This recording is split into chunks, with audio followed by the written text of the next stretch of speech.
ஜீவாத்மா டிவி நேயர்களுக்கு அடியேன் உங்கள் சிவயோகி சிவசக்திமான் சுவாமிகள் வணக்கத்தை தெரிவித்துக் கொள்வேன். ஜீவாத்மா டிவி இது உங்கள் டிவி. இந்த பதிவில் ஆடி மாதத்துடைய சிறப்புகளை பற்றி சொல்ல போறோம். தக்ஷாயன புண்ணிய காலம் என்று சொல்லக்கூடியது ஆடி மாதம். ஆடி மாதம் என்பது அம்மன் மாதம் என்று சொல்லக்கூடியது. ஆடி மாதத்தில் செய்யக்கூடிய பரிகாரங்கள் மிகவும் பிரசித்தி பெற்றது, விசேஷமாக வாய்ந்தவை, சக்தி வாய்ந்தவை, உடனே தீரக்கூடியது. நம்ம கோயிலுக்கு போகிறோம், எங்கள் ஜோசியர் சொன்னார் அந்த பரிகாரம் பண்ண இந்த பரிகாரம் பண்ண, ஒன்றுமே நடக்கல அப்படி சொல்கிறோம் இல்லையா? ஆனால் ஆடி மாதம் இதற்கு விதிவிலக்கு. இது எதுக்கு நான் இவ்வளோ பீடிக்க போகிறேன்னு தெரியுதா உங்களுக்கு? ஆடி மாதத்திலே ஏன் சுபகாரியம் செய்யக்கூடாது என்று சொல்கிறார்கள் அல்லவா, அதற்குத்தான் இதுக்கு பதில். அப்போ ஆடி மாசத்துல சுபகாரியம் செய்வதை தவிர்க்க வேண்டும். செய்யக்கூடாது என்று சொல்லவில்லை யாரும், செய்யலாம். ஆனால் இறை வழிபாடுக்கும் நாம் செய்யக்கூடிய பரிகாரத்திற்கும் உண்ட மாதமாக இதை முன்னோர்கள் அமைத்து கொடுத்திருக்கிறார்கள். அந்த வகையிலே இந்த ஆடி மாதத்திலே சுபகாரியம் செய்வதில்லை. இதுதான் நிதர்சனமான உண்மை. ஆடி மாதத்துல செய்யக்கூடாதுன்னு இல்லை, இறை வழிபாட்டிற்காகவும் நாம் செய்யக்கூடிய பரிகாரத்திற்காகவும் ஒதுக்கப்பட்ட மாதமாக இது ஆடி மாதம் விளங்கப்படுகிறது. இதில் இன்னொரு விஷயமும் சொல்லலாம். ஆடி மாதம் என்பது கோடை காலம் முடிந்து, அத பஞ்சபூதத்தில் கோடை காலம் என்ன, வெயில், நெருப்பு, காற்று வீசக்கூடிய மாதம். ஆடி மாசத்து காற்றுல அம்மியும் பறக்கும் சொல்ல கேட்டிருக்குமா இல்லையா? கண்டிப்பா பழைய நீங்க பெரிய வயசானவங்களா, பழைய காலந்தா, உங்க தாத்தா பாட்டி சொல்லியிருந்தா கண்டிப்பா கேட்டிருப்பீங்க. அப்பேற்பட்ட அந்த காற்றிலே கிருமிகள் நிறைய பரவும், மனிதர்களுக்கு நிறைய நோய் நொடிகள் தாக்கும். கிருமி மூலமா தாக்குறது எவ்வளவு பெரிய விஷயம், நம்ம கொரோனா காலத்துல அனுபவிச்சிருக்கோம். இதுக்கு அதுவே சான்று. அப்போ அப்படிப்பட்ட அந்த ஆடி மாதத்திலே இறை வழிபாடும் பரிகாரம் செய்வதற்கு ஏற்ற மாற்றமாகும் சுபகாரியம் தவிர்த்து வேண்டும். அப்ப ஆடி மாதத்துல என்னென்ன செய்யலாம்? பெரும்பாலும் அம்மன் வழிபாடு உகந்தது.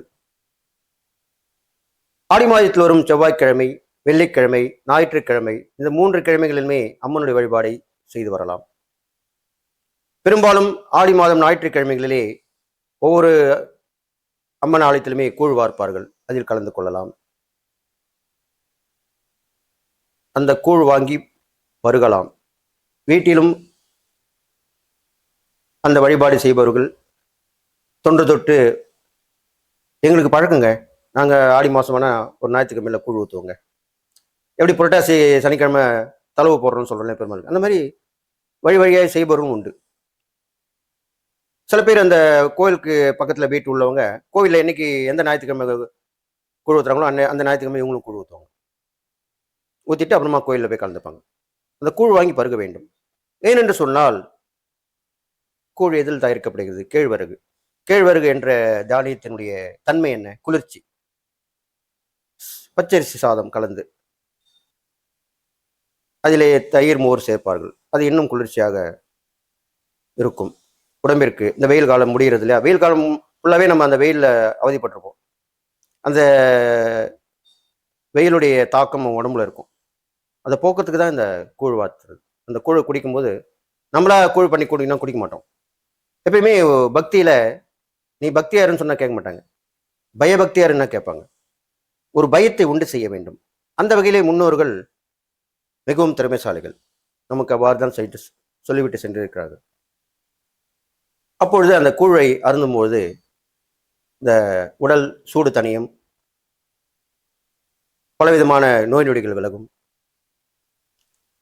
வெயிலின் தாக்கத்தில் வரக்கூடிய அம்மனுடைய நம் உடம்பிலே போடக்கூடிய விஷயங்களும் இருக்கிறது, அம்மை நோய் என்று சொல்வார்கள். அதையும் நாம் தவிர்க்கலாம். அதற்கு குளிர்ச்சியாக இருக்கக்கூடிய உணவுகளை சாப்பிட வேண்டும். அதிலே ஒன்றுதான் கேழ்வரகால் செய்யப்படக்கூடிய கூழ் வார்த்தல் என்று சொல்லக்கூடும். இதை நீங்கள் செய்து வரலாம் இந்த ஆடி மாதத்திலே. இது இல்லாமல் பெரும்பாலும் அந்த நோய் தாக்கல் பிறகு என்ன செய்வார்கள்? வேப்பிலை பறித்து வந்து வீட்டிலே சொருகி வைப்பார்கள். வேப்பிலையை அரைத்து மஞ்சளுடன் அரைத்து அதை உள்ளுக்கு கொடுப்பார்கள். அதை நம் உடல் முழுவதும் தடவி விடுவார்கள். இதெல்லாமே வேப்பிலை வழிபாடு தான் விசேஷமான. அம்மன்னாலே வேப்பிலை வழிபாடு தான். சாமி வந்து ஆடுறவங்களுமே கையில் வேப்பிலை வச்சுன்னு ஆடுவாங்க. இல்லைன்னா வேப்பிலை கேட்பாங்க. கொஞ்சம் வாங்கி சாப்பிட்டுட்டு மீதி கையில் வச்சுன்னு ஆடுவாங்க, குறி சொல்லுவாங்க. இதுதான் உண்மையான விஷயம். குறி சொல்றவங்க எல்லாருமே உண்மையை சொல்லக்கூடியவர்கள் தான் பெரும்பாலும். ஒரு சிலரை விட்டு விடுங்கள். எல்லாவற்றிலுமே அந்த நன்மையும் தீமையும் கலந்தா போல இருக்கும். அடியேனும் அருள்வாக்கு சொல்லக்கூடியவன் தான். நானும் ஒரு காலத்திலே குறி சொல்பவர்கள், அருள்வாக்கு சொல்பவர்களை கேலி பேசி வந்தவன் தான். அதன் பிறகு எனக்கு அம்மனின் அருள் கிடைத்து இப்பொழுது அருள்வாக்கு சொல்லி வருகிறேன். இது நிதர்சனமான உண்மை. அப்போ இந்த ஆடி மாசத்துல வேப்பிலை வைத்து பிரதானமாக வைத்து வழிபட வேண்டும். இன்னும் ஒரு சிலர் வேப்பிலை தயாரித்து அது செண்டு மாதிரி செய்வாங்க. அதை செஞ்சு தலையில வச்சு அக்னி சட்டி ஏந்தி வலம் வருவார்கள். இது அம்மனுக்கு பிரார்த்தனை வழிபாடு செய்யக்கூடியவர். இந்த அம்மன் நாளிலேயே பூக்கொழி இறங்குதல் அல்லது தீ மிதித்தல், இந்த வழிபாட்டிலுமே வேப்பிலை பிரதானமாக இருக்கும். வேப்பிலை அரைச்சி காலில் தடைப்பாங்க. அம்மனுடைய அருள் பெற்றது அல்லவா, மஞ்சள் தேய்த்து. அப்போ புண்ணு ஏற்பட்டால் கூட அது புண்ணு ஆறிடும். பெரும்பாலும் நெருப்பு தீப்புண்ணுக்கு மஞ்சள் தான் நம்ம தடவுவோம். அந்த வகையில் அதை தடவிக்கொள்வார்கள். வேப்பிலை அரைத்து உடம்பு முழுவதும் பூசிக்கொள்வார்கள்.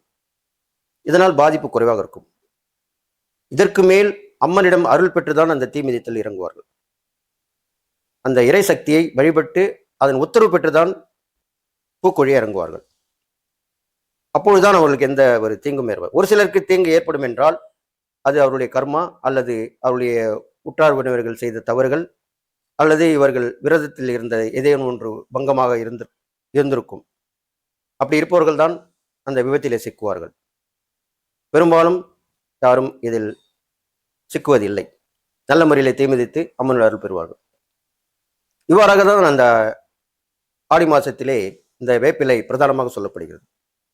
இதுக்கு ஒரு படி மேல போய் வேப்பிலை ஆடை, இது நிறைய பேருக்கு இந்த விரதம் இருந்து இந்த வேப்பிலை ஆடை தரித்து அம்மன் கோயிலை சுற்றி வந்து கலைந்து விட்டு வழிபட்டு செல்வார்கள். இந்த வேப்பிலை ஆடை சாத்துவது என்பது தொன்று தொட்டு வரக்கூடிய ஒரு விஷயம். பெரும்பாலும் சில அம்மன் கோயிலில் உண்டு. இது எதற்கு சாத்துவார் என்றால் உடல்நல நோய் தீர்வதற்கு வேண்டிக் கொள்வார்கள். மிக முக்கியமாக நாம் அவமானப்பட்டு விட்டால் மற்றவர்களால் விமர்சனம், இப்பெல்லாம் பார்த்தீங்கன்னா நிறைய விமர்சனம் தான் வருது. ஒருத்தரை பற்றி விமர்சனம் சொல்லிட்டு இருப்பாங்க, கெட்ட பேரே ஆக்கிடுவாங்க. ஆனால் அவர் நல்லவராக தான் இருப்பார். ரூமர் தான், அது தவறான கண்ணோட்டம்னு சொல்லுவாங்க. அப்படி அந்த விமர்சனத்துக்கு ஆளானவர்கள், அவமானப்பட்டவர்கள் ஒரு பொது சபையில பொது வெளியில அவமானப்பட்டவங்க இந்த வேப்பிலை ஆடை தரித்து அம்மனுக்கு வழிபாடு செய்து வந்தால் கண்டிப்பாக அம்மனின் அருள் பெற்று அந்த அவமானம் களையப்பட்டு நல்ல பெயர் பெற்று நல்ல மனிதராக திகழ்வார்கள். எனவே இந்த ஆடி மாதத்திலே 1ஆம் நாள் வரக்கூடிய இந்த ஆடி மாதத்திலே பிரதானமாக இருக்கக்கூடிய இந்த வேப்பிலை பற்றி சொல்லியிருக்கிறேன். இதை பயன்படுத்தி அம்மனின் அருள் பெற்று நீங்கள் எல்லா நலனும் பெற்று வாழ்வீர்கள் என்று வாழ்த்தி விடைபெறுகிறேன். நன்றி, வணக்கம்.